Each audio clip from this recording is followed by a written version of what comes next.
Hi everyone. What day is it? Day 8? Day 9? I've lost track.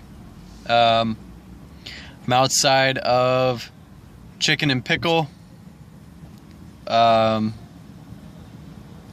a place that has tons of like outdoor games. There's this game called Pickleball. There's beanbags, there's Connect Four, Jenga, like all kinds of stuff. It's just like a huge place to play all these games, and they also have really great beer list, which I won't be partaking in this evening. And apparently, because I love to torture myself, I chose this for my birthday spot. So some people are coming out. We're gonna hang out. I'm actually noticing like a little bit of resistance to it. I want to spend time with people, but I feel like I haven't had a lot of time to just like relax today.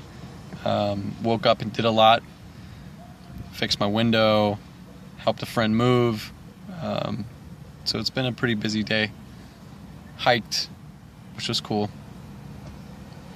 I do want to talk about body and how important I'm seeing that body is for my experience. And what I mean by body is anything like that is like earth, like physical. Pretty much everything that falls into that, I contextualize as body. But what I'm talking about specifically in this one is I've been maintaining, like for example, my car, getting my car fixed.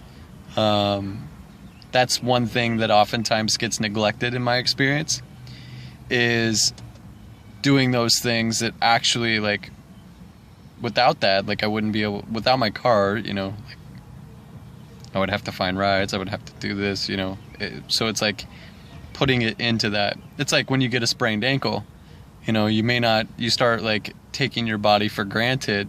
Then you get a sprained ankle and you're like, all of a sudden, oh man, like you start to really appreciate what it feels like to not be in pain. So I've been proactive about that, getting my car fixed. Spent about $800 on it recently. And fixed the window this morning. It wasn't rolling down because I got to change out the blower motor soon. That was important. It's getting hot. No driver's side window that's working. Was starting to get painful. So again, suffering as a corrective mechanism, its own source of correction. But I'm seeing that it's like if I want to do this coaching work, like the first person, and it's always the first person and the number one person that I'm coaching is myself. And so it's like, to what degree am I able to live my advice? What degree am I able to, put my money where my mouth is? Because if my word isn't rested inside of my own experience, it doesn't hold a lot of power. Yes, it could still be valuable, and yes, people could still use it and have, transformations, or like it might give them the key or inspiration or something that would have them make whatever adjustments they needed to. But there's a lot more power in that if I'm living it. The as lived experience is always going to have more power. Just like practical wisdom is always more important, has more power than conceptual knowledge. The same is said for as lived experiences. So I also want to, especially like during this month where I think that's my buddy walking in. Especially during this experience where I'm going to be not using alcohol, tobacco, or coffee, I think it would be a really good time to also incorporate some other body practices. Like I hike pretty regularly. I do like my own version of like get into your body, which basically like consists of, what feels good, like what kind of movement feels good right now. And really challenging myself in a couple more ways with that, like adding some more strenuous activity, but the right amount, the amount that it's like this is pushing me, it gives me something to go for, but not the kind that it's going to be defeating, you know? So that's what's up, and I know that, you know, it's like, again, more of that, we know what to do, but we don't always do what we know. And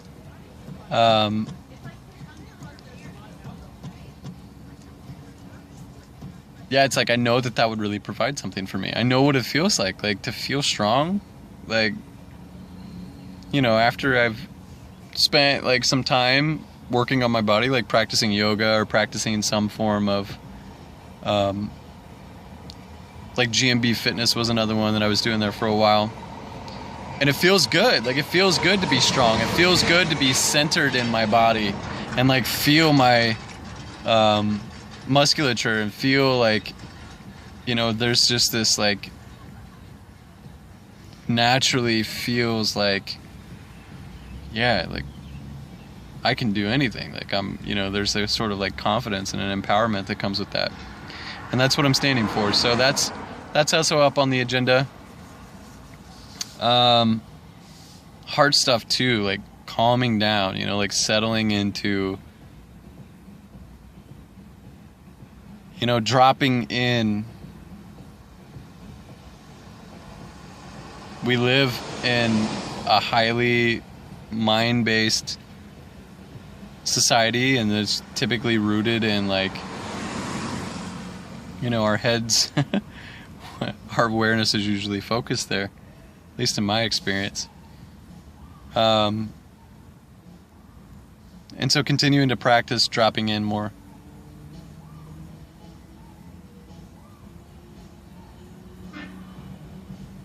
Just going to take a moment with that.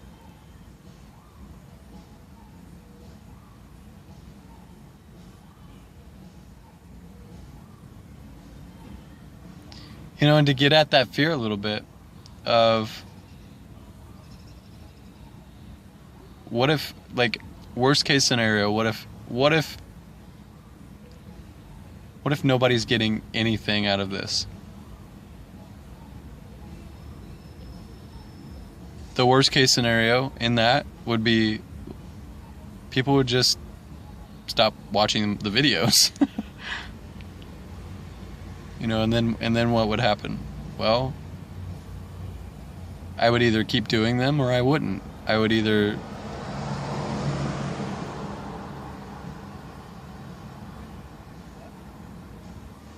ask, I would say, hey, you know, is there anything specifically that you guys would like to hear?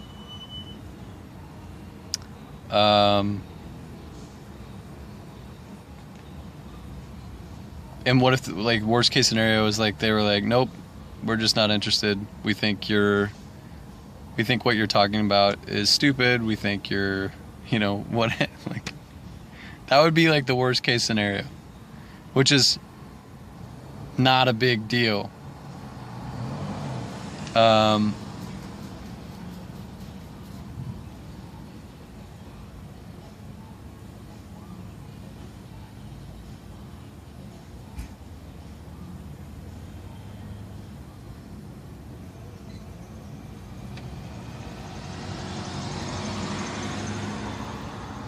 I can rest there. Now, what's the best case scenario?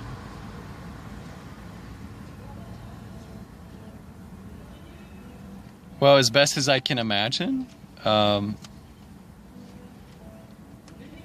think the best case scenario is that people feel like they have permission to share themselves authentically.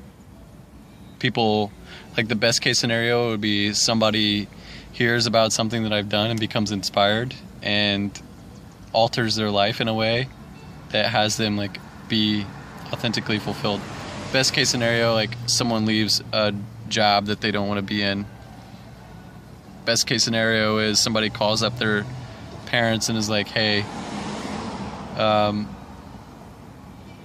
didn't realize that I was making up all this stuff about you, and that actually, like, I see that you really loved me.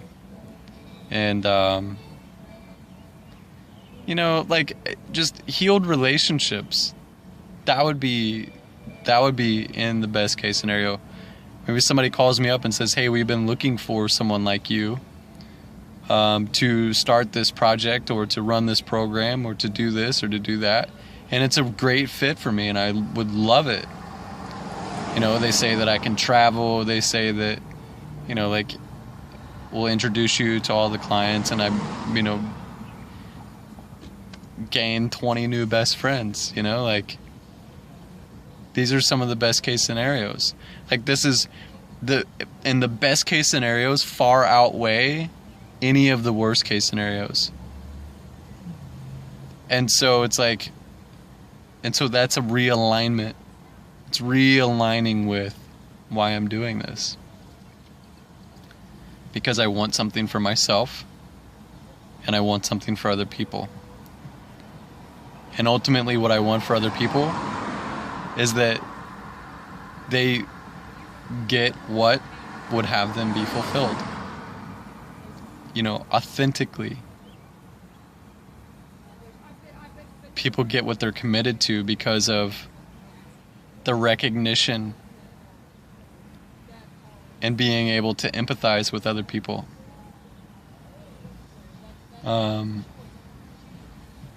These are some of the best case scenarios. Maybe somebody decides to start their business and it becomes successful. Maybe, you know, someone passing someone that they've, you know, had a handful of conversations with and have wanted to ask them out but have been too afraid, you know, and finally ask them out. Like, these are like, the people feel empowered.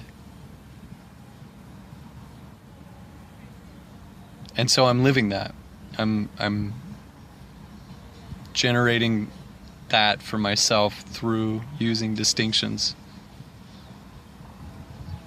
through the tools that I know. And it's kind of wild. Like, I've been practicing improv like every week just to, well, not consistently. If the person that I practice improv with was watching this video, he'd say, man, you've been pretty inconsistent. But it is something that I enjoy doing, and it's something that I have been doing, however consistent. It's kind of irrelevant for this point, though, is that there's this sort of magic that happens when you stop knowing what you're going to say and you just listen and you're in the experience. And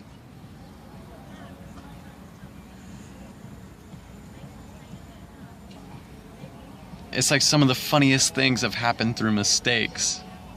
And that magic I'm really interested in. You know, I'm calling it magic. Because it just comes from some unknown place. And so even though I have tools and practices, like, I think that as I grow in this expression, more of those are going to show up, and I'm going to become more refined in my ability to deliver that, and really create experiences. You know, create experiences where people, like, get themselves. That moment where someone realizes something that they've been holding on to that has just been weighing them down mentally, emotionally, physically, spiritually. Like, that moment, that is the moment that brings me into profound appreciation for my own existence. And because I know how heavy some of that stuff can be, that's what I want to do. That's what I want to be effective at. I want to be effective at helping people come to the place where they feel like they can let go of some of their burdens. They can let go of some of their hardships, because we all experience enough of that, I think.